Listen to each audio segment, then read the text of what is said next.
আকাশবাণী সংবাদ করছি ভোকাস কেন্দ্র থেকে।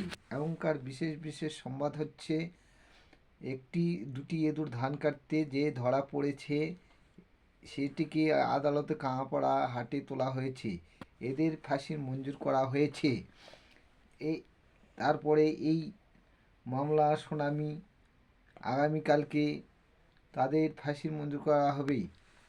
দেখার জন্য দিল্লি থেকে মিঠুন চক্রবর্তী ট্রেনে করে আসতে ট্রেনের চাকা বাস্ট হয়ে 2 ঘন্টা লেটে আসছেন গরুর গাড়ির চড়ে।